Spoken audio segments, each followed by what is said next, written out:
Okay, so now you have your photo in the program and you're ready to trace it. Now it's really hard to trace with that mouse pad. So what I have here are drawing pads. So what you need to do is plug this in to the USB port on your computer. And what I'm going to do next is show you how I trace this. Okay. Now one of the two things that I really want you to work with when you're tracing is this up here, the thing that looks like a magnifying glass, and this thing that looks like a feather. I don't know, it's a weird default. You want to click on that and go to a pencil, okay? And then I'm going to do a quick draw here. That's a little thin. Hit backspace. You can, well, you're supposed to be able to get rid of that. I can show you how to get rid of that. You click on this and go to delete. All right, and we'll go back to here. Now I can make that just a little bit bigger, the size down here. I'm going to make that just not too fat, but about the same thickness as your lines right there are. And I think it's a little easier to draw if you can get a little closer. So I'm going to click on the magnifying glass, and I'm going to zoom in on this a little bit, and I'm going to bring it down, especially when I'm doing the head. That's kind of small detail. You want to zoom in on it a little bit. To draw on it, you got to go back to that. Now, if you try to move it now, you're going to make a mark. So you see how that's a pencil with a mark on it, and then when I'm up here, it looks like an arrow. So we really want to be in this. And then I'm going to take my drawing pad. I'm going to be drawing on this instead of using my mouse. But this looks a little thick, but we'll find out. I'm going to draw on this. Now go slow. There we go.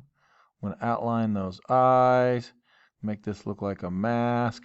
It's really important that you have closed pieces here. I'm going to go a little small. Like I said, that looks a little thick. And if you don't like that, Control Z, I can take all those away.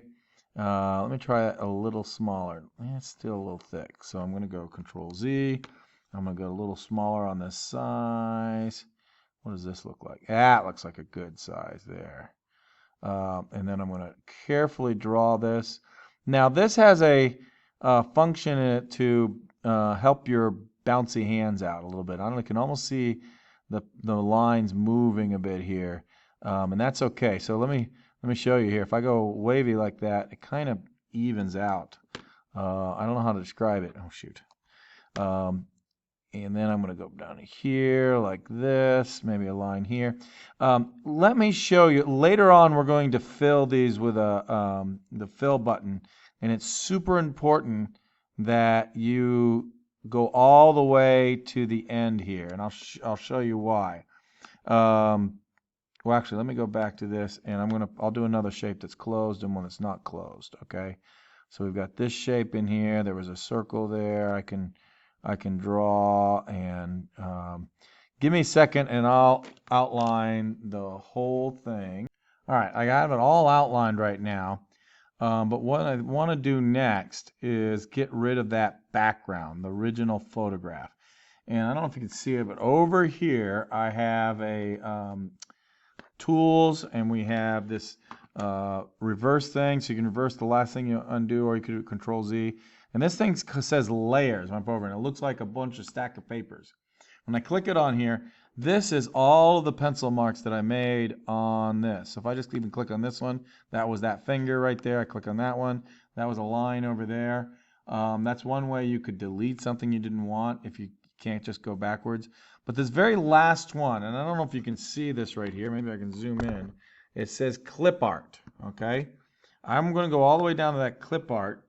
And I'm going to hit delete, okay? And that's going to leave me just the line drawing, and that's what we want. But I don't want it in all these lines. I want that to condense to one layer. And the way we do that is we actually save it like this. So under here, there's a thing that looks like a old schooly floppy disk, which you probably don't know what it means. It says export. So I'm going to click on that, and this is really important. That last time we did this one, but this one we're going to do PNG. I'm going to really careful. That's super important that that's a PNG. I'm going to click on that, and that's going to actually save it probably to my drive. I'll have to see here. And then I want to open that one up. I want to, so get rid of that line drawing. Oh shoot, that's a new one. I'm going to hit open down here, and I'm going to import. I know it looks like it's right there. Don't pick that one. Go to import, and it should say Suoperhero PNG. Where did I save that to? Oh, right here it is. Okay, so it's in your regular drive. So I was in my art one. Those are my past one, but I go to the drive. It has this weird number right there, and it has a PNG image, and I can almost see it. You want to click on that one, and it opened up. And then when I go to this, thing right here, it is only one thing. Now it's a clip art, but it's only one thing, and that is important for the drawing. So now I'm done with the drawing part of this lesson.